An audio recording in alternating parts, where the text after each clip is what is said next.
순복음 가족신문에 주미자 권사님에 대한 간증이 작년 3월에 나온 적이 있습니다. 잠깐 소개해 드리겠습니다. 지난해 연말부터 위가 너무 아팠다 계속 참았지만 통증이 계속되어서 병원에 가보니 역류성 식도염과 위궤양이었다. 그런데 약을 먹어도 통증이 계속됐다. 2016년 새해가 시작되면서 특별 새벽 기도회가 시작되었는데 이번에는 어떤 은혜를 주실까 기대하는 마음으로 새벽 예배에 참석했다.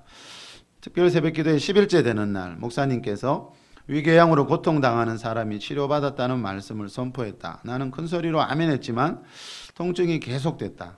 위가 아픈 것은 물론 소화도 안 되고 머리도 아팠다. 집에 가서 어린 손자와 손녀 보는데 몸살이 온 듯 몸이 안 좋았다. 머리가 너무 아파 잠을 잘 수가 없었다. 따뜻한 물을 마시고 잠깐 누웠는데 새벽 3시 10분으로 맞춰놓은 알람이 울렸다. 새벽 예배 가는 시간이었다. 잠도 못 자고 온몸이 땅 밑으로 꺼지듯이 처지고 아팠지만 죽더라도 예배드리다 죽자는 마음으로 일어났다. 나는 계속 입으로 몸이 건강해졌음을 선포했다. 감사헌금도 미리 드렸다.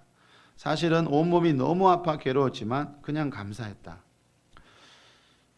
하나님 감사합니다를 예배 시간에 수없이 되뇌었다. 예배를 드리고 있는데 갑자기 명치 끝이 편안해지고 온몸이 쑤시던 통증이 사라져버렸다. 특별 새벽기도회 11일째 되는 날 목사님이 다시 한번 하나님께서 위궤양을 치료하셨다고 선포하셨다. 나는 기쁜 마음으로 아멘을 외쳤고 그때 통증이 씻은 듯이 사라졌다. 아픈 중에도 감사하며 새벽에 나와 기도했더니 하나님께서 치유의 기적을 일으켜 주신 것이다. 나는 그때부터 지금까지 아픈 것 없이 건강하게 지내고 있다. 나는 새벽 예배가 너무 좋다. 이른 아침에 말씀을 듣고 간절히 기도하고 나면 성령 충만해져서 행복하다.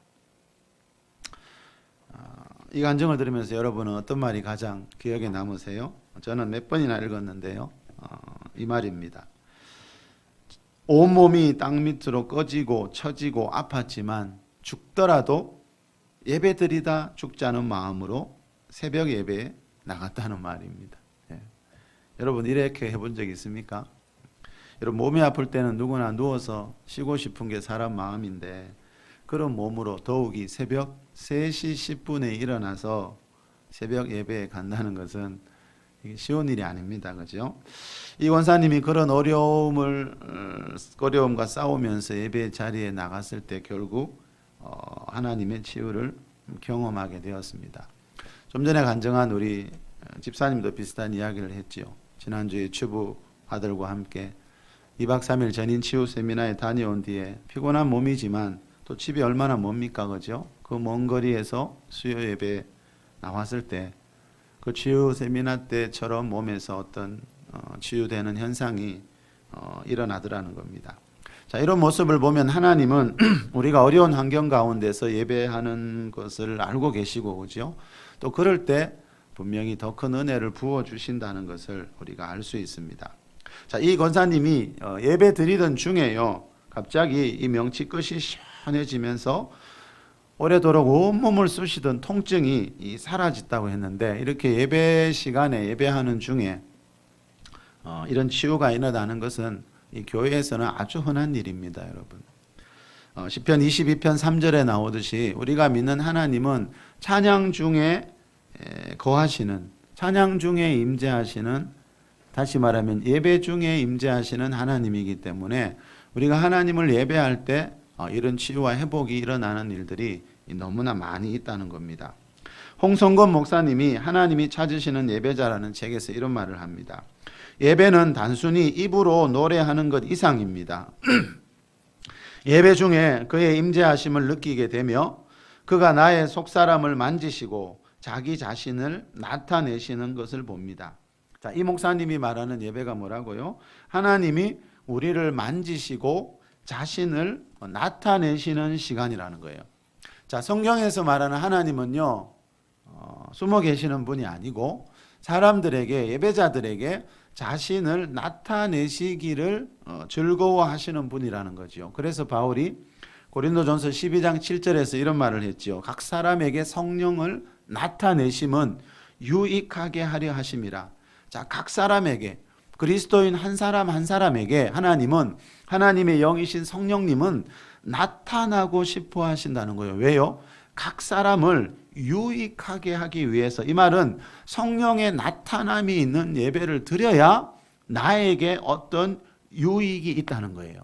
안타깝게도 예배를 드리지만 별다른 유익이 없는 경우가 있습니다.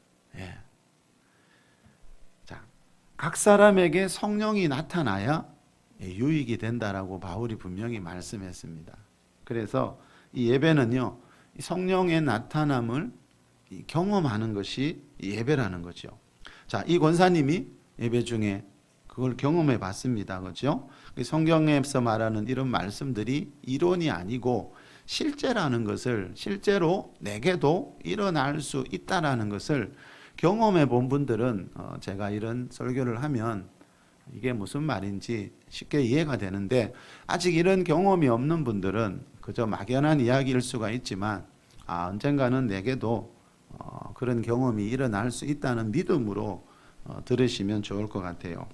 자, 이 권사님이 여러분 예배 중에 갑자기 오랜 시간 자기 온몸을 쑤시고 누르던 통증이 사라졌다고 했는데, 그거는 우연이 아니고요, 재수가 좋아서도 아니고요, 성경에서 말하는 하나님의 영이신 성령님이 그 권사님에게 임재하시고 나타나셨기 때문이라는 거죠. 성령의 임재는 어떤 이론이 아니고 우리가 실제로 알 수 있고 경험할 수 있는 그런 사건이라는 거죠. 자, 이 좀 전에 홍성근 목사님이 예배는 하나님이 나의 속사람을 만지는 거라 그랬죠. 그죠? 자, 지난주 여러분 다윗이 시편 139편 5절에서 했던 말 기억나십니까? 주께서 나의 앞뒤를 둘러싸시고 내게 안수하셨나이다. 다윗은요, 주님이 나에게, 사람이 아니고 주님이 나에게 안수하시는 경험을 해봤다는 거예요. 이 지식이 너무 기이하니 그랬지요. 여러분, 다윗은 한 나라의 장수였고요, 또 한 나라의 왕을 지냈고요, 다양한 일들을 살아오면서 했지만 다윗이 살아오면서 경험한 그 수많은 일들 중에 이 지식만큼 기이한 게 없다는 거예요. 무슨 지식요? 주님이 나의 앞뒤를 둘러싸시고 내게 안수하시는 이 지식요. 내게 안수하셨다는 말이 세번역 성경에 보니까 내게 주님의 손을 얹어 주셨나이다, 이렇게 번역되어 있습니다. 자, 다윗이 말하는 하나님은 어떤 하나님이세요? 나에게 손을 얹어 주시는 하나님이라는 거죠. 고린도후서 1장 3절에 보면요, 모든 위로의 하나님이란 말이 나옵니다. 사도 바울이 하나님은 모든 위로의 하나님이다, 하나님 안에 모든 위로가 있다. 우리 인생 살다가 힘들고 어려울 때 있잖아요. 그죠? 사람의 위로도 도움 될 수 있겠지만 진짜 위로는 우리를 창조한 하나님의 위로라는 거죠. 하나님 안에 모든 위로가 다 있대요. 그런데 여러분, 하나님이 우리를 위로하시는 방법을 알아야 된다는 거죠. 자, 하나님이 우리를, 하나님의 백성들을 위로하실 때 어떻게 하신다고요? 주께서 내게 손을 얹어 주셨나이다. 자, 여러분, 이게 신비주의가 아니고, 그죠? 성경에서 말하는, 성경의 저자들이 말하는 겁니다. 그죠? 저는 그대로 전할 뿐입니다.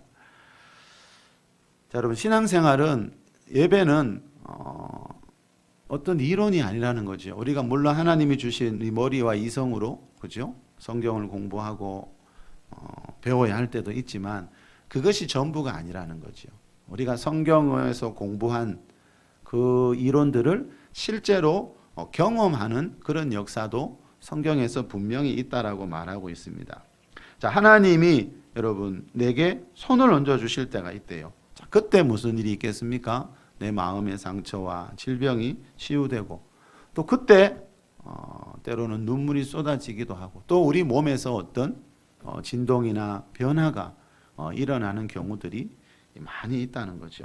자, 다윗이 말하는 하나님, 내 몸에 손을 얹어 주시는 그런 하나님, 그게 성경에서 말하는 하나님이고, 그게 하나님의 위로요, 하나님의 사랑이라는 거죠. 그래서 여러분, 우리가 그런 하나님을 예배 가운데 경험하는 것은 너무나 성경적인 일이라는 거죠. 자, 내 몸에 손을 얹어 주시는 하나님. 다윗은 이렇게 표현했는데, 모세는 신명기 4장 7절에서 비슷한 말을 하고 있습니다. 우리가 그에게 기도할 때마다 우리에게 가까이 다가오시는 하나님. 자, 기도할 때마다가 중요하지요. 이렇게 믿는 경우는 사실은 참 믿기가 어려운 말씀이죠. 기도할 때마다가 뭐지요? 우리가 10번 기도하면 10번 기도할 때마다 이 말이지요. 우리가 100번 예배 드리면 100번 다 이 말이지요. 그때 무슨 일이 있다고요? 우리가 그에게 기도할 때마다 우리에게 가까이 다가오신대요. 자, 하나님은 우리 눈에 보이지 않지만 그죠? 우리처럼 이렇게 육이 없어서 우리 이 눈에는 보이지 않지만, 자, 우리가 기도할 때마다, 찬양할 때마다, 예배할 때마다 우리 가까이 다가오신다고 성경에 분명히 말씀하셨으니까 그 언약의 하나님이 이 말씀을 어길 이유가 없지요. 예. 중요한 것은 우리가 모르고 있을 뿐이라는 거죠. 예. 우리가 예배하면서도 마음이 분주하고 예배 뒤에 할 일도 많고, 예. 우리가 집중하지 않을 때 그죠? 하나님의 그런 임재를 놓쳐버릴 때가 참 많습니다. 자, 우리가 기도할 때마다 다가오신 하나님. 자, 모세는 이렇게 표현했는데 예수님은 이걸 보고 사도행전 1장 8절에서 또 이렇게 표현하셨죠. 성령이 너희에게 임하시면. 자, 다 똑같은 표현입니다. 이 다윗이, 모세가, 예수님이 하신 표현이 사람마다 표현력이 다르지 다 똑같은 말입니다, 여러분. 성경은 이런 구절이 참 많습니다. 예. 자, 예수님이 성령이 너희에게 임하실 거다 그랬죠. 그죠? 자, 그때 12제자는 그게 뭔 말인지 몰랐어요. 성령이 나에게 임하신다는 말을 제자들은 그때 성령의 임재를 경험해 본 적이 없었기 때문에 예수님이 성천하기 직전에 그 말씀하실 때 성령의 임하시는 게 뭘까 몰랐다니까요. 지금도 좀 전에 말씀드렸잖아요. 아직 교회 안에 성령의 임재를 경험해 보지 못한 분들은 저게 뭔 말이지? 저게 뭔 말인데 저 목사는 늘 저 이야기를 하지? 이렇게 생각할 수 있는 분들이 있어요. 자, 그게 뭔 말인지 몰랐지만 예수님이 성령이 너희에게 임하실 거다, 예루살렘 떠나지 말고 기다려라 했을 때 그 말씀에 순종하고 기다리다가 사도행전 2장에 보면 드디어 오순절에 그 성령의 임재를 120명의 성도들이 경험하고 체험하게 됩니다. 그죠? 자, 예수님이 승천하신 이후부터는 하나님의 영이신 성령님이 이제 사람에게 임하셔서 그 사람을 만지시고 있다는 거죠.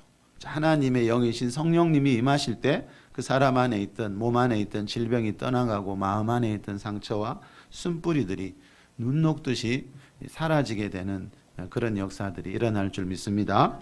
자, 그래서 여러분 신앙생활에는 제가 늘 그러는 겁니다. 성령의 임재만큼 중요한 게 없습니다. 교회를 위해 봉사하고 전도하고 선교하고 중요하지요. 근데 그보다 더 중요한 게 있습니다. 사도행전 1장 8절에도 예수님이 성령이 너희에게 임하시면 너희가 권능을 받고, 성령의 임재를 경험하면서 권능을 받고 그 다음에 뭐 하라 그랬죠? 온 유대와 사마리아와 땅끝까지 이르러 내 증인 되라고 했지. 세계 선교가 중요하지만 이 성령이 너희에게 임하시면 이 과정을 건너뛰고 그 일을 하다 보면요 금방 지쳐버립니다. 하나님의 일은요 인간의 열심으로 안 됩니다. 안타깝게도 선교 열심히 하고 봉사 열심히 하는데요, 성령이 임하시면 권능을 받고 이걸 경험한 뒤에 해야 되는데 이거는 경험하지 않고 하나님의 일만 열심히 하다 보니까 금방 지쳐버리는 겁니다. 데살로니가전서 5장 23절에 바울이 너희의 온 영과 혼과 몸이 그랬죠. 자, 사람은, 나라는 존재는 영과 혼과 몸으로 되어 있습니다. 자, 그런데 내 영은 이 세상에 태어날 때요, 최초의 사람 아담이 물려준 원죄 때문에 영이 죽은 채로 태어났습니다. 그런데 예수님을 하나님의 아들로 믿을 때, 주는 그리스도시요 살아계신 하나님의 아들이십니다 고백할 때 나의 눈에는 보이지 않았지만 내 안에서 엄청난 변화가 일어났습니다. 성경에는 에베소서 2장 1절에 나오지요. 그는 허물과 죄로 죽었던 너희를 살리셨도다. 죄 때문에 뭐가 죽어 있었습니까? 에베소 교회 성도들도 예수 믿기 전에 아담이 물려준 원죄 때문에 영이 죽어 있었거든요. 그런데 예수 그리스도를 믿을 때 그분의 십자가 보혈 부활의 능력으로 그 죽었던 영이 다시 살아났다는 거죠. 자, 사람은 누구나, 어린아이들 정말 이쁘지요. 갓난아기들. 그 아기들 여러분 한 번씩 아기 놓으면 우리 병원에 가잖아요. 그 누워 있는 아기들 보면 정말 이쁜데 그 아이들 속에도 여러분 영이 있는데 그 영은 죽은 채로 태어난다는 거죠. 최초의 사람 아담이 하나님께 죄를 짓고 영이 죽을 때, 그죠? 영이 죽었기 때문에 그 아담의 후손으로 태어난 모든 사람들도 아담의 외모만 물려받은 게 아니고 그 아담 안에 있는 영적인 유전인 자, 그 영이 죽은 채로 태어난다는 거죠. 자, 예수님을 하나님의 아들로 믿고 죄에서 구원 받을 때 무슨 일이 있는가? 우리 요약은 다 하죠. 예수님 믿으면 죄에서 구원 받는다, 구원 받았다. 맞아요, 여러분. 그런데 그 구원의 의미가 뭔가? 죄로 인해 죽어있던 영이 다시 살아나는 겁니다. 자, 죄 때문에 영이 죽었기 때문에요. 예수님이 십자가에서 죄의 문제를 해결하셨다는 말은 죄 때문에 죽어있는 우리의 영을 다시 살리고 거듭나게 하셨다는 거예요.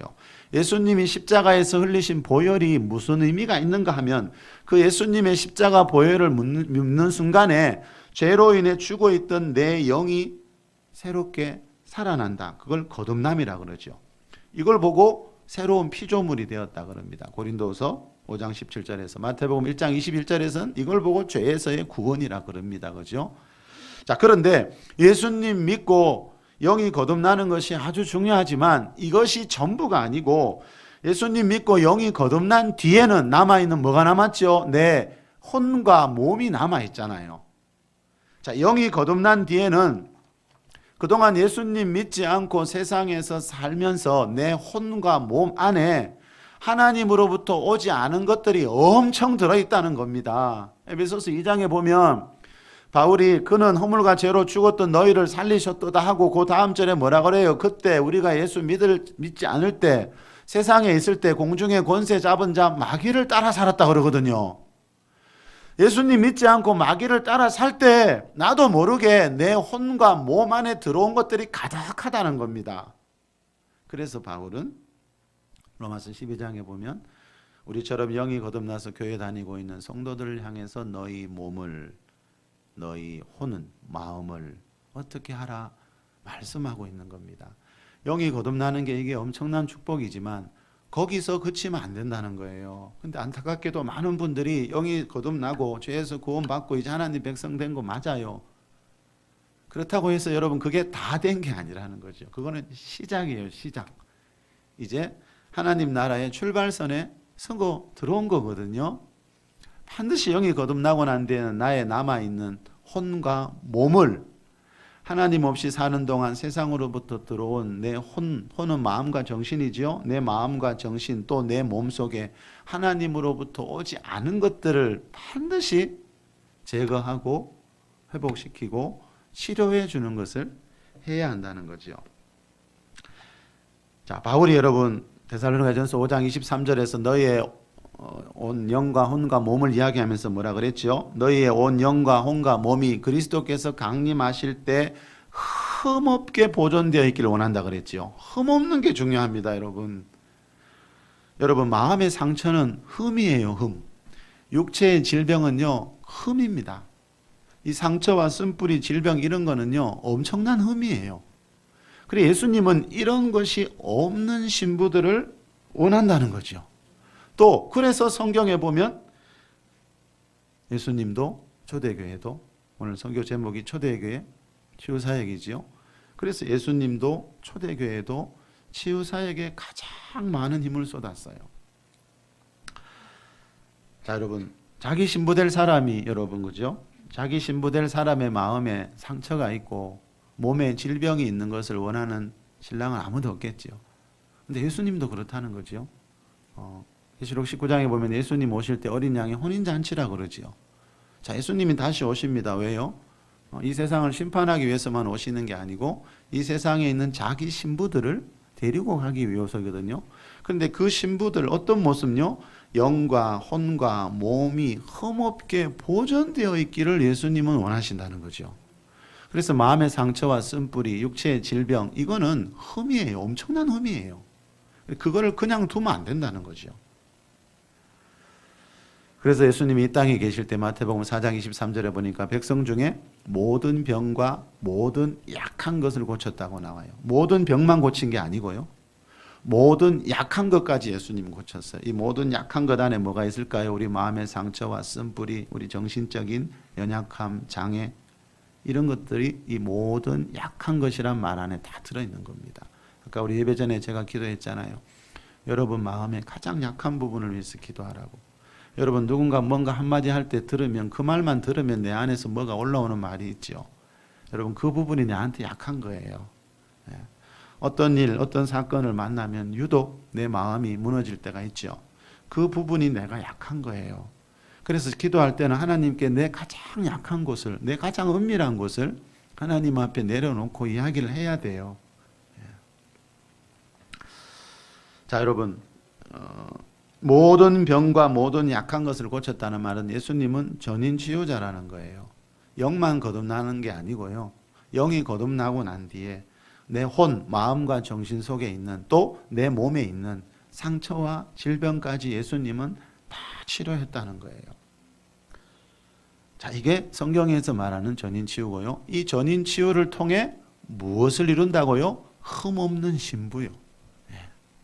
예수님이 원하시는, 예수님이 기대하시는 신부는 영과 혼과 몸에 흠이 없는 자들입니다. 그래서 치유사역이 중요한 겁니다. 자, 예수님을 하나님의 아들로 믿고 영이 거듭난 뒤에는요, 혼과 몸에 있는 상처와 질병들을 치료하면서 전인 치유를 받아야 하는데, 이것을 하지 않고 교회 다니면서 다른 일 열심히 하다 보니까요, 세월이 가도 영이 자라지 않고요, 또 많은 시험과 혼란을 겪게 되는 겁니다. 여러분 신앙생활이 항상 즐겁고 신나지만은 않잖아요. 성경에 보니까 하나님의 시험도 있고 마귀의 시험도 있어요. 자, 그런 시험이 올 때 왜 많은 사람들이 뒤로 물러가고 무너지는가 하면은요, 그 마음 안에 그죠? 그 눌림과 상처와 무거운 짐들이 가득하기 때문이라는 거죠.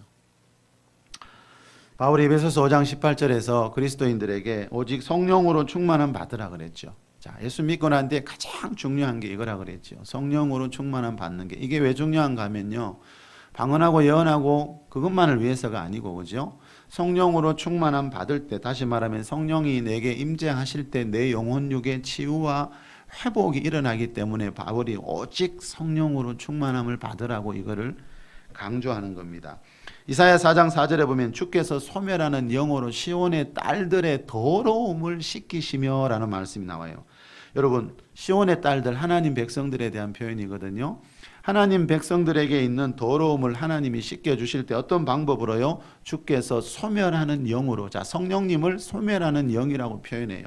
성령이 우리에게 가까이 오신다 그랬죠. 성령이 너희에게 임하시면 그랬죠. 그때 무슨 일이 있습니까? 내 안에 있는 더러움들이 씻겨나가요.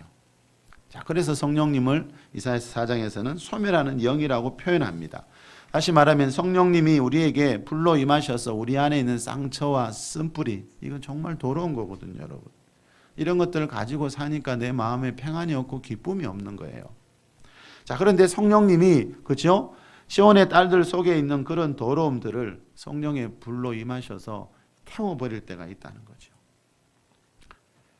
예수님이 마태복음 11장 28절에서 수고하고 무거운 짐진 자들아 다 내게로 오라. 왜요? 내가 너희를 쉬게 하리라 그랬어요. 자, 여러분 마음의 상처와 몸에 있는 질병은 우리 인생의 가장 무거운 짐입니다. 질병만큼 무서운 게 어디 있습니까? 사람의 마음에 있는 상처만큼 무서운 게 어디 있습니까? 마음의 상처, 마음의 여러분 이 마음의 어떠하냐에 따라서 그죠? 우리 육체의 건강에도 엄청난 영향을 미친다 그러잖아요. 그래서 여러분 우리 마음의 상처와 몸에 있는 질병 이런 것들이 우리 인생의 가장 무거운 짐이라는 거죠. 자, 이런 무거운 짐을 가지고 교회 생활을 하니까 교회 생활이 기쁘지가 않아요. 그죠? 평소에는 그런 대로 예배하는 것 같은데 어떤 시험이 오면은 뒤로 물러가게 돼요. 왜 신앙생활을 한때 열심히 하던 분들이 여러분 뒤로 물러갈까요? 그분의 몸과 혼 안에 무거운 짐들이 너무 많거든요. 그래서 예수님이 영이 거듭나고 난 뒤에는 이 혼과 몸을 치유받으라고 하는데 자, 우리가 이 길을 가지 않으니까, 그죠? 신앙생활 하면서도 수많은 부작용이 일어난다는 거죠. 자, 예배가 뭡니까? 무거운 짐을 내려놓는 거거든요. 십자가 앞에 내 인생에 무거운 짐을 내려놓는 게 예배입니다. 다시 말하면 모든 병과 모든 약한 것을 고치는 주님 앞에 내 마음의 상처, 쓴뿌림, 육체의 질병, 모든 무거운 짐을 내려놔야 되는데, 요즘은 제가 볼 때 너무너무 안타까운 게요, 예수님은 모든 병과 모든 약한 것을 고쳤고 하나님도 나는 너를 치료하는 여호와라고 했는데 예배 시간에 치유 기도가 없는 경우가 너무 많더라고요. 그리스도인들이 치료하시는 하나님 앞에 나와서 내 마음의 상처와 아픔을 내어놓고 치료해 달라고 하는 기도를 드리지 않는 분들이 알고 보니까 너무 많더라고요. 자, 여러분, 누가복음 16장 17절에 보면 예수님이 승천하기 직전에 사도들에게, 이제 예수님이 승천하고 초대 교회를 세울 사람들이지요, 그죠? 그 사도들에게 이런 말씀을 했죠. 믿는 자들에게 이런 표적이 따르리니 병든 사람에게 손을 얹으면 나으리라. 자, 사도들에게 이 말씀하셨지만 이 말씀은 사도들에게만 하신 말씀이 아니더라고요. 방금 뭐라고 그랬죠? 믿는 자들에게 이런 표적이 따를 거다. 나를 믿는 자들이라면 누구나 이런 표적이 따를 거다. 이 말은 뭐예요?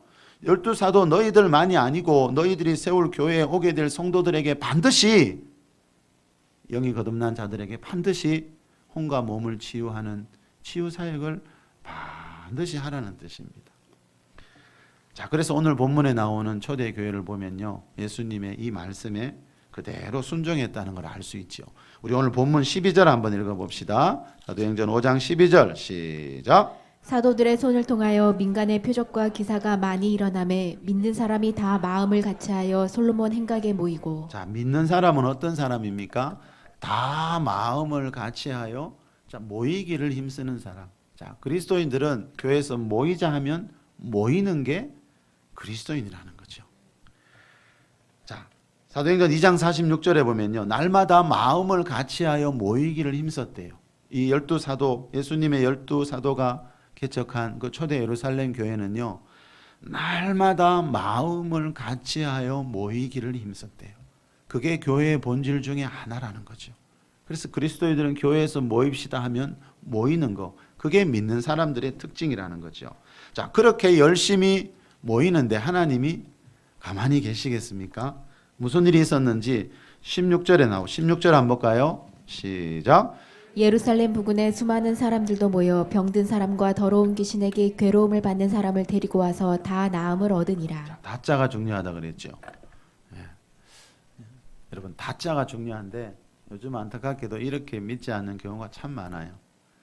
예수님도 다 고쳤고, 그죠? 모든 병과 모든 약한 것을 예수님이 고쳤다는 말은 다 고쳤다는 뜻이고, 자, 예수님이 부활 승천하시고 이 12제자가 사도들이 세운 이 초대 교회 때도 병든 사람이나 귀신에게 괴로움 받는 사람이 오면 다 고쳤는데 요즘은 안타깝게 이렇게 믿지 않아요.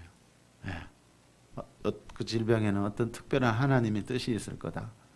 하나님이 당신을 훈련시키기 위해서 그 질병을 주신 거다. 이런 성경하고 맞지 않는 거죠. 그런 이야기들을 저는 너무너무 많이 들었어요. 제가 예전에 많이 아팠다 그랬죠. 그래서 저는 이 아픈 사람들 간증이나 또 치유에 대한 관심이 굉장히 많았거든요. 여러분, 몸이 굉장히 아픈 사람들은요, 건강 이야기하면 제일 눈이 떠입니다. 제가 그때 수많은 이야기들을 들었는데 그 중에 보니까 하나님 말씀 아닌 게 너무 많았다는 거죠. 하나님 말씀이 이렇다고 하면서 전하던데 나중에 보니까, 그때는 잘 몰랐지요. 저도 처음 믿을 때고. 근데 나중에 보니까 하나님 말씀 아닌 걸 내가 너무 많이 들었더라고요. 자, 분명히 성경은 예수님도 또 예수님 이후에 세워질 교회에서, 초대 교회에서도 다 나음을 입었다, 다 나을 수 있다고 말하는데 우리는 이렇게 말하지 않고 뭔가 자꾸 다른 조건을 붙일 때가 너무 많더라는 거죠. 그래서 하나님을 제한해 버리니까 하나님이 역사가 잘 안 나타나더라고요. 자, 이 다라는 말은요, 오는 사람마다, 병든 사람마다 다 나았다는 말은 육체의 병, 마음의 병, 정신의 병, 그죠? 다 포함한다는 겁니다. 그죠? 자, 예수님이 모든 병과 모든 약한 것을 고쳤듯이 초대교회도 그랬다는 겁니다. 자, 바울이 말대로 하면은 성령님이 각 사람에게 나타나셨다는 거죠.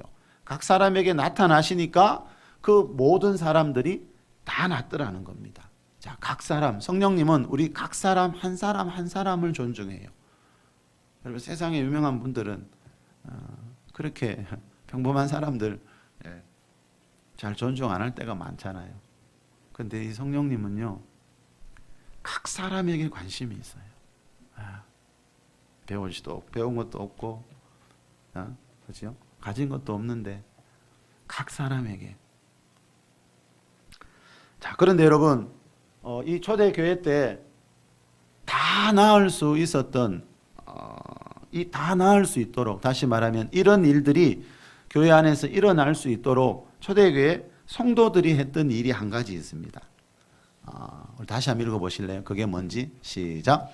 예루살렘 부근에 수많은 사람들도 모여 병든 사람과 더러운 귀신에게 괴로움 받는 사람을 다 데리고 와서 다 나음을 얻으니라. 자, 여러분, 병든 사람을 고치기 위해서는 병든 사람을 데리고 오는 사람이 있어야 됩니다.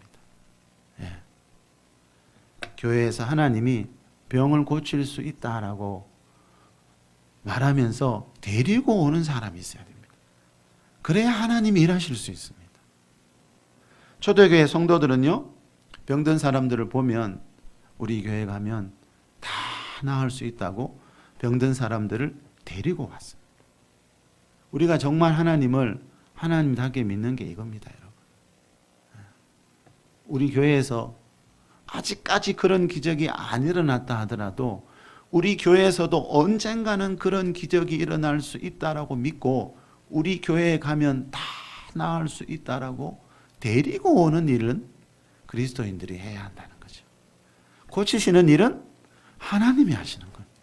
우리는 데리고 와서 손을 얹으면 되고요. 하나님이 우리 보고 고치라고 하는 것이 없어요. 고치라고 하시지 않았어요. 우리는 병자들에게 관심을 가지고 데리고 와서 손을 얹으면 되면 거기까지예요. 우리가 고치려고 하면 안 돼요, 여러분. 고칠 수도 없잖아요. 그래서 성경이 하라고 하는 것만 하면 되죠. 자, 초대교회는 이렇게요. 사도들이 여러분 병자들을 마음껏 고칠 수 있었던 이유는 성도들이 병자들을 많이 데리고 왔기 때문입니다. 다시 말하면 사도들과 성도들이 마음을 같이 해서 치유 사역을 했어요. 치유 사역으로 영혼을 구원하고 교회를 부흥시켰어요.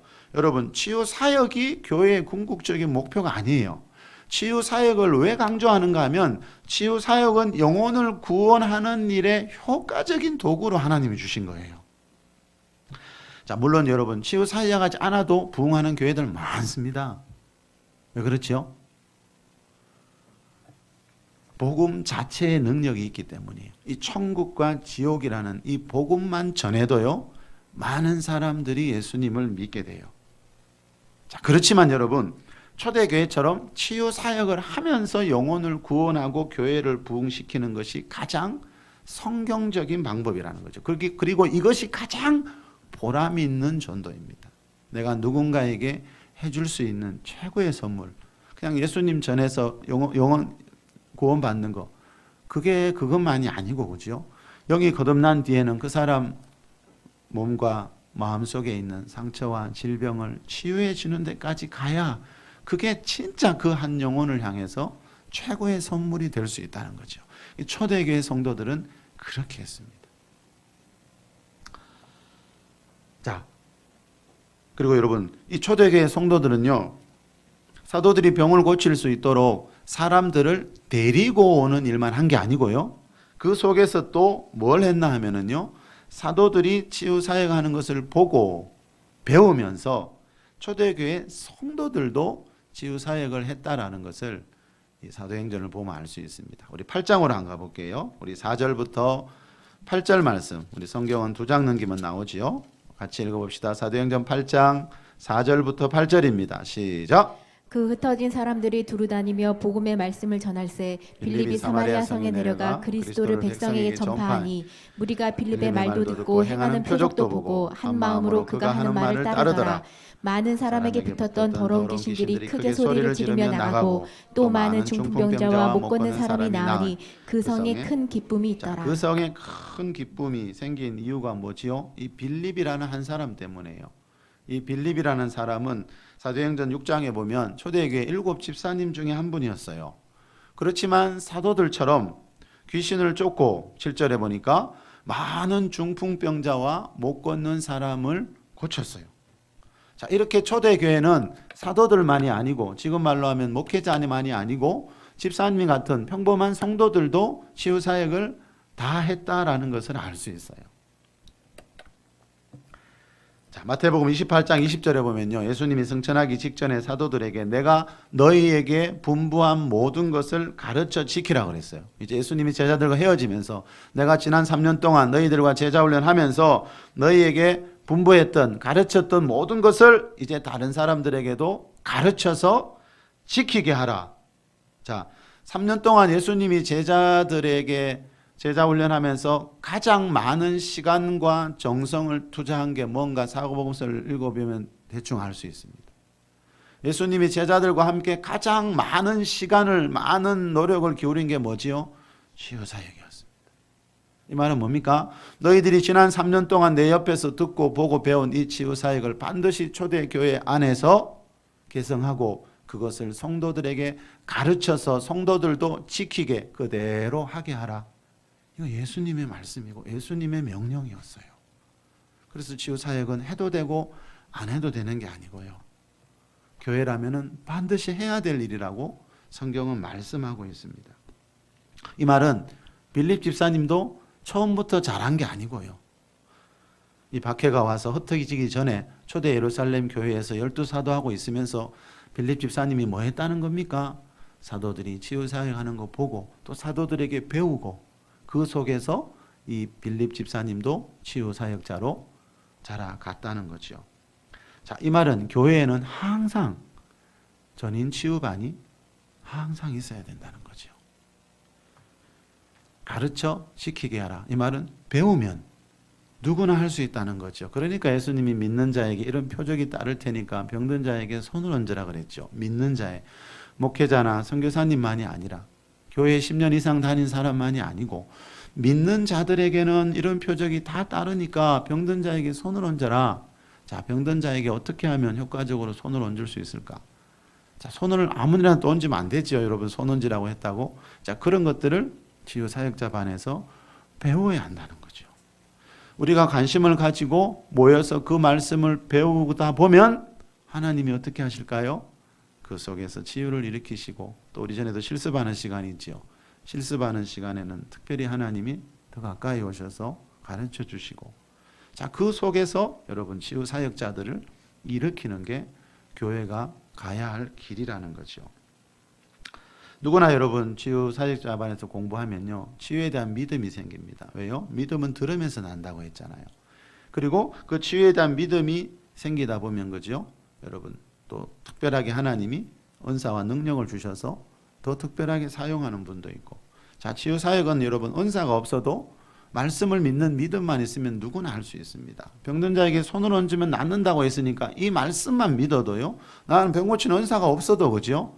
얼마든지 치유 사역을 할 수 있다는 거죠.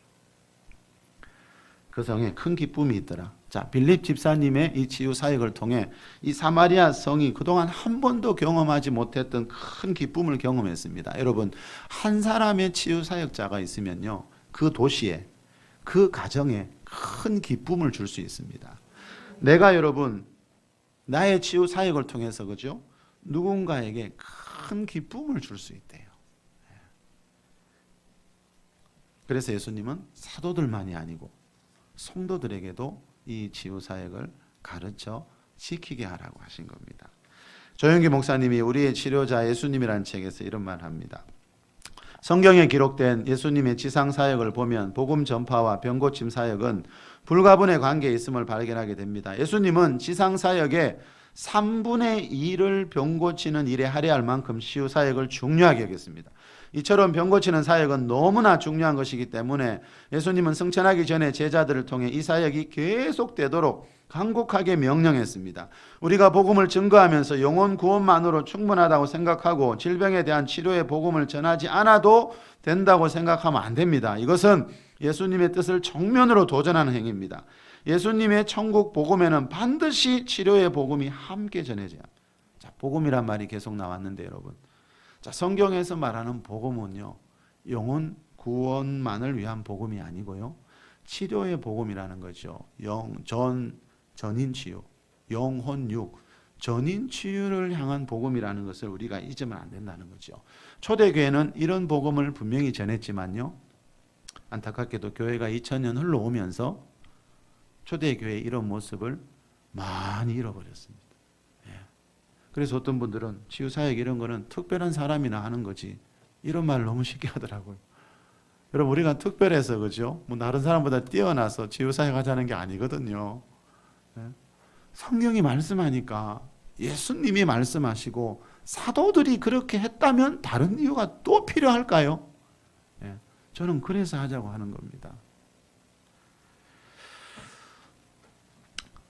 자, 예수님은 영만 구원하러 오신 게 아니라는 거죠. 예수님이 이 땅에 오셔서 우리를 그냥 죄에서만 구원받게 하시고 그걸 원하시는 게 아니고요.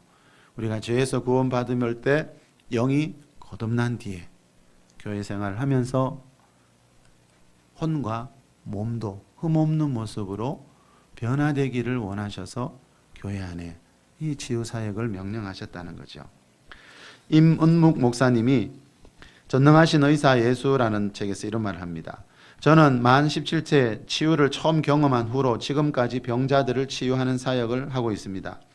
저는 하나님 말씀을 선포할 때 병자들을 위해 안수하고 기도하는 것을 잊지 않고 하고 있으며 또한 그로 인한 열매를 지속적으로 거두고 있습니다. 치유는 모든 믿는 자들에게 허락하신 하나님의 은혜요 은사입니다. 사도들은 복음을 전할 때 병자들을 치유함으로 예수님의 살아계심을 나타냈습니다. 그러므로 우리는 예수님과 사도들이 했던 사역을 가장 우선시해야 됩니다. 여러분, 교회는 누가 뭐래도요, 사람의 말에 흔들리면 안 됩니다.